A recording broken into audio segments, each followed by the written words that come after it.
with her teeth, my father plucking the glossy eyes from the silver head, and mother, who'd loved him most, stirring the dark stew she'd made from blood, the slow simmer, moving thickness of keeping together.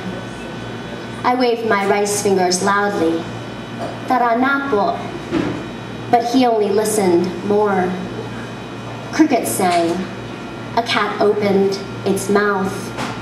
I waved my fingers again, and grandfather left us, his body eaten in order to be kept whole. I have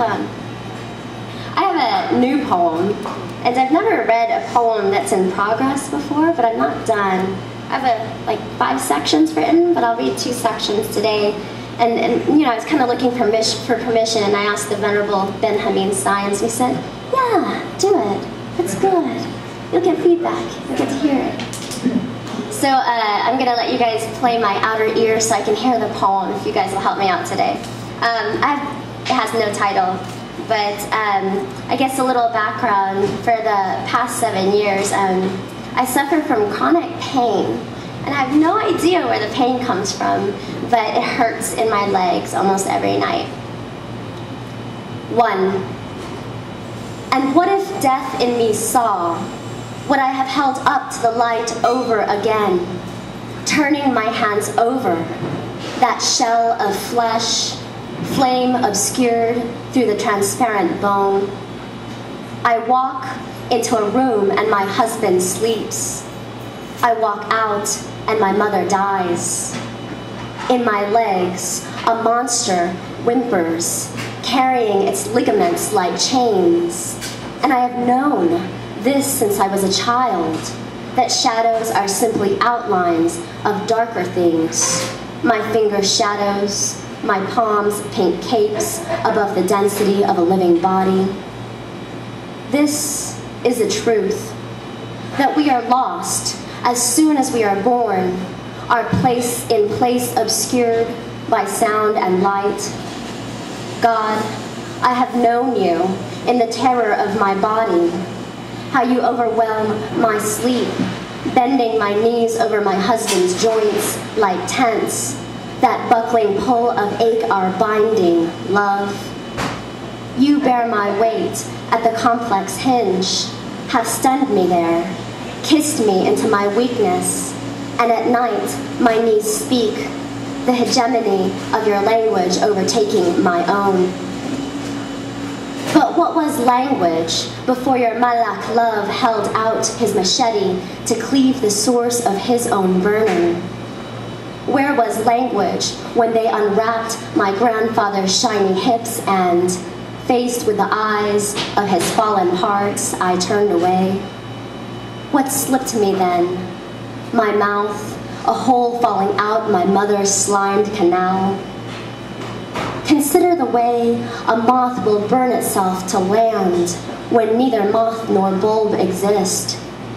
We singularize these wings when all around all moths are falling. I have made my husband love me so, indiscreet as a growing fractal. I have used my loves as walls, names as bricks in the growing structure of myself, when as a babe I had already fallen. They pulled on my hair in clumps, my scalp gray depressions mirroring my yaya's armpit.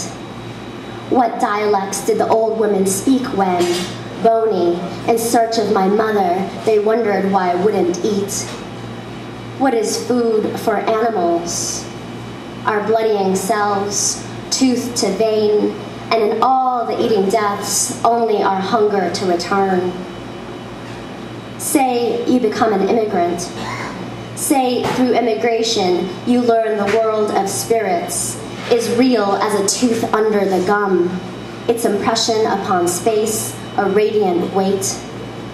Say when you wake, your pillow is a shroud, and the smell of mussels lingers.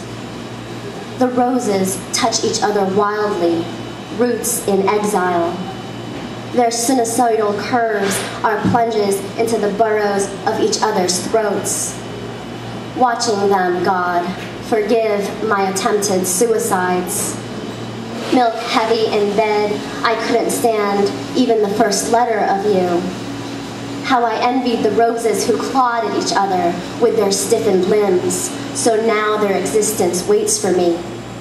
How hard it's become to stand when, sitting or laying, my legs have already settled their gravities. What now, rosebush, but those hooks you carry underneath all your singing bells? In Montmartre, a woman pushes a stroller. Lovers are feeding each other scallops, and their tongues depress their sheets. In Pigalle, the windows call, and I search the sullen roads for my husband. People in dark corners recognize me as their own, a vague and passing shape. A man touches a woman's breast, and she bends to him, her nape reflecting an E. I trip, and the water carries me to where no men help, having become a sexless body. Rigidity occurs in sedimentary layers. First the toes, before the ankles. We are in the process of my knees. My eye becomes a ripple and a puddle. Roses, how I've loved you, roses. 2. My dog walks with me, stalker of smells. Once I died in the division of my father's loves, heaven, a body at war with itself, and, native only to that distant call, electricity a generator plunging my ears, or distant water I can no longer tell. I place one foot before another, small beats across the asphalt, and so go my Cartesian path. My beast, all mouth and excrement, hindquarter tension and protruding tulip penis, is a moving corridor of lust, mirror to my will, our heavy slackened forms, networks of corpuscle and want. I am dying as I write this. I am dying as the divisions of me each walk with their own dogs.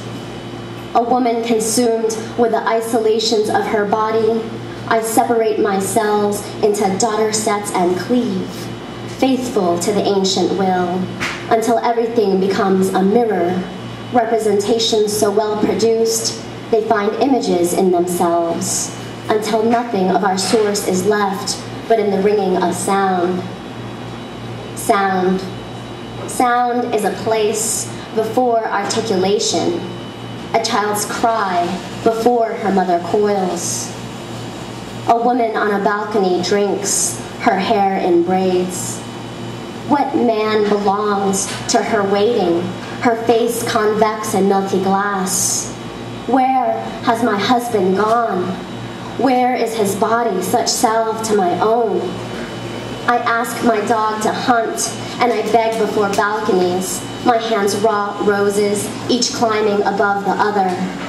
I ask for the one who belongs to me, hook and eye, clasp of the earth I've saved for myself, singularized as a dish that holds buttons and coins.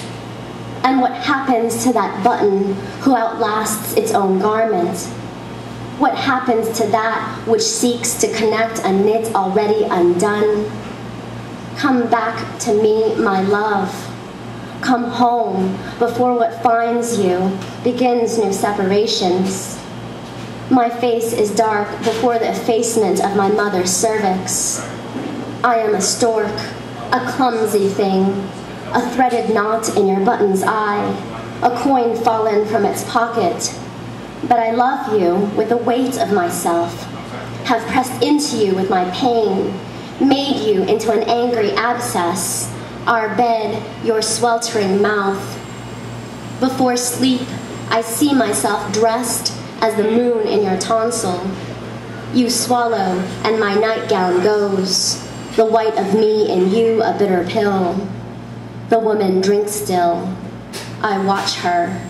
She drinks, and all the spirits come to beat at her shining face. I turn away and run. Thank you.